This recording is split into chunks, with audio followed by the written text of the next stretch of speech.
Muitos dizem que a voz mais bonita de todos os tempos era de um homem chamado Freddie Mercury. Ele era talentoso. Sua voz tinha um timbre que chamava a atenção de quem escutava. Freddie Mercury viveu pouco, mas intensamente. Em 1991, ele deixou esse mundo por causa de uma doença devastadora, a AIDS. Como foram suas últimas horas de vida?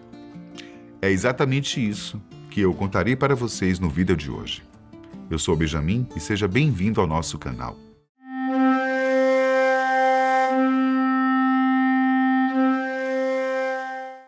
Vocês estão preparados para se emocionarem com a história de Freddie Mercury?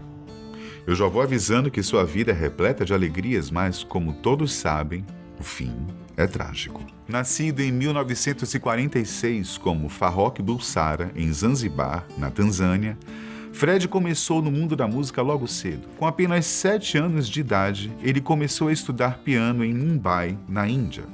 Anos depois, exatamente em 1964, Freddie e sua família foram morar em Londres.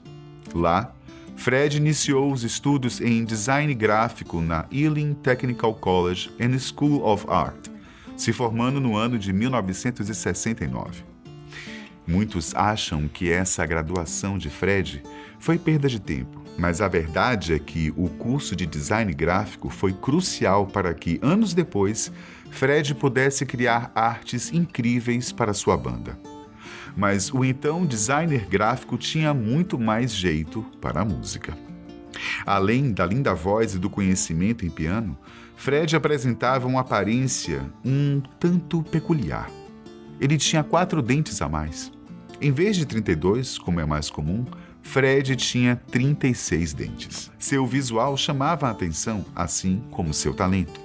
Alguns dizem que, por ele ter mais dentes, sua boca era mais larga, o que potencializava a voz do cantor. Mas isso é apenas uma lenda que nunca foi comprovada. Foi durante uma graduação que Freddie conheceu 2 rapazes que entrariam para sempre na sua vida: Roger Taylor e Brian May. Eles formavam uma banda chamada Smile, e não demorou muito para Freddie entrar no grupo musical como vocalista. Ao se tornar o frontman da banda, Freddie e seus amigos mudam o nome do grupo para Queen.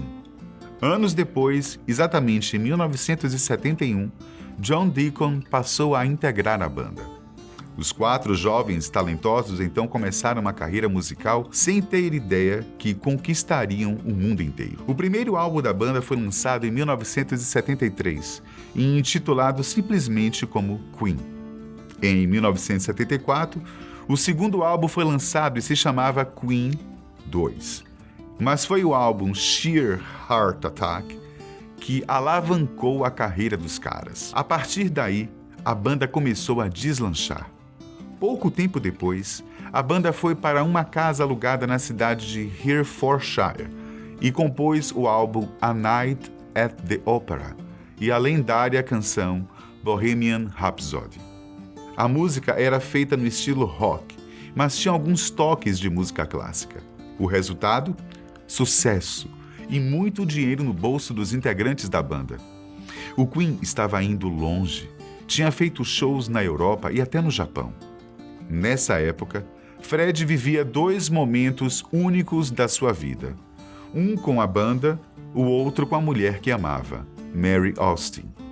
Os 2 tinham se conhecido quando ela trabalhava em uma loja de roupas e logo começaram a se relacionar.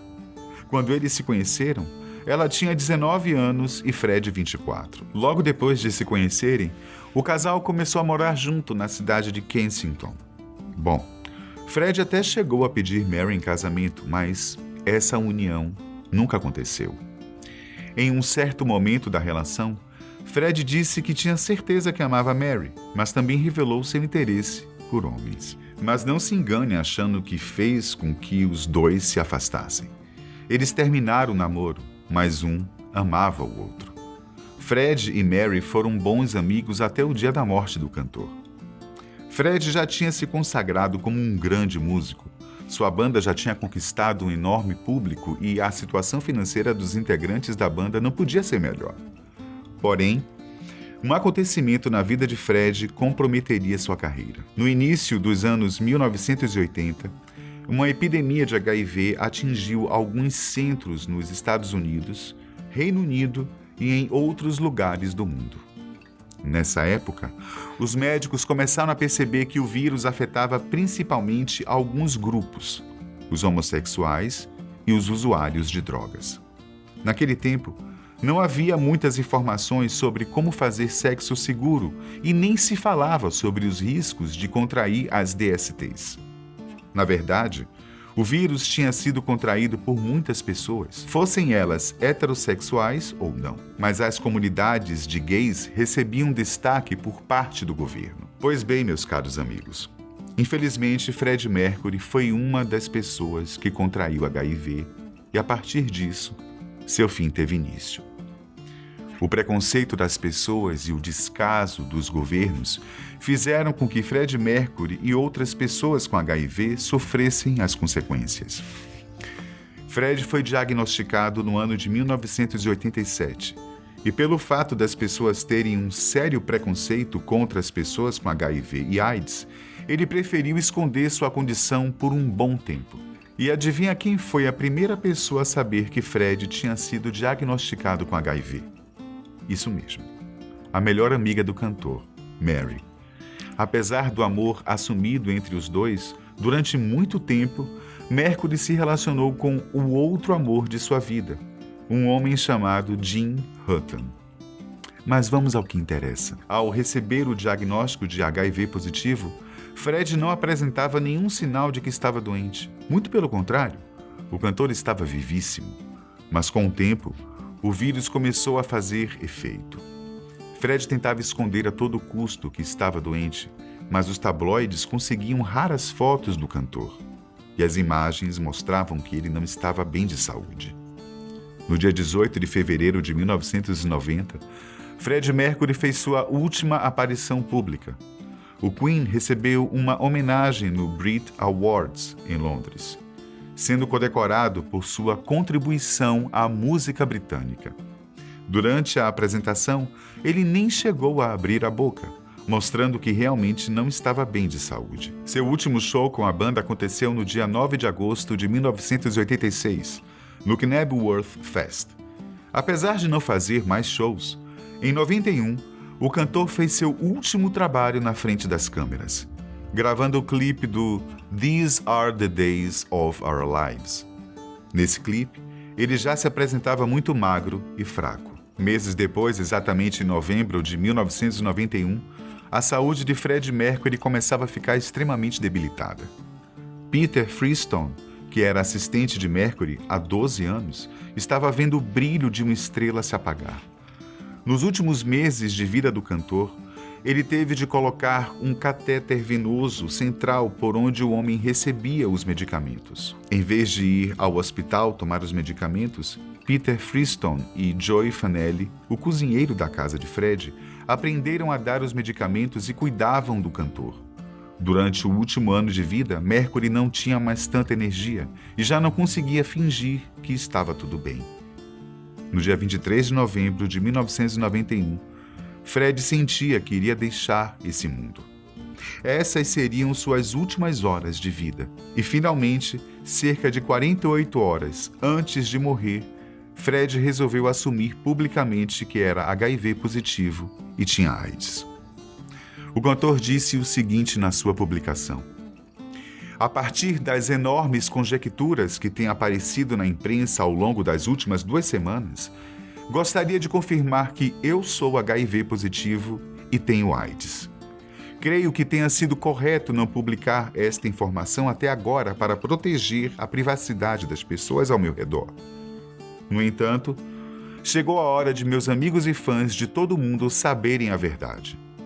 Espero que todos se unam a meus médicos e todos os outros no mundo que lutam contra esta doença terrível. Minha privacidade sempre foi algo especial para mim e eu sou famoso por dar poucas entrevistas. Por favor, entendam que continuará sendo assim. Mesmo que Fred não tivesse feito essa publicação, sem sombra de dúvidas, todos saberiam que ele estava doente. Mas o cantor não queria morrer e guardar um segredo tão obscuro como esse. Para ele, fazer essa publicação poderia ser uma forma de ajudar outras pessoas que estivessem doentes. Durante a última semana de vida de Mercury, sempre houve alguém do seu lado. Fred apenas dormia e acordava, e isso se repetiu várias e várias vezes. Mary, que na época estava grávida de 7 meses do segundo filho, ia visitar o amigo todos os dias. No dia 24 de novembro de 1991, o mundo perdia um dos maiores cantores de todos os tempos, considerado por muitos o maior. Quando Mercury morreu, o amigo Dave Clark, o assistente Peter Freestone e Jim Hutton estavam cuidando dele. O médico que cuidava do cantor tinha acabado de deixar o hospital e foi chamado às pressas. Em entrevista, Freestone relatou o seguinte sobre o dia da morte de Fred. Uma das últimas coisas que ele me disse, e é uma daquelas coisas que eu lembrarei para o resto da minha vida, foi obrigado. Eu não sei se ele disse obrigado por estar com ele naquela noite ou pelos 12 anos anteriores. Eu não sei e nunca vou saber. O cantor foi cremado e suas cinzas foram enterradas. Ninguém sabe exatamente o local onde ele foi enterrado, nem mesmo os pais de Fred, a não ser Mary, a mulher que Fred amava. Nesse dia, a voz do rock mundial deixou este plano. A doença fez com que Fred sofresse coisas horríveis e, mesmo assim, ele demonstrava compaixão pelas pessoas. Fred Mercury dizia que a doença era um problema dele e que, por isso, não deveria expor seu sofrimento, principalmente para os fãs. E esse, caros amigos, foi o último dia do saudoso Fred Mercury. Por hoje, eu fico por aqui. Até mais.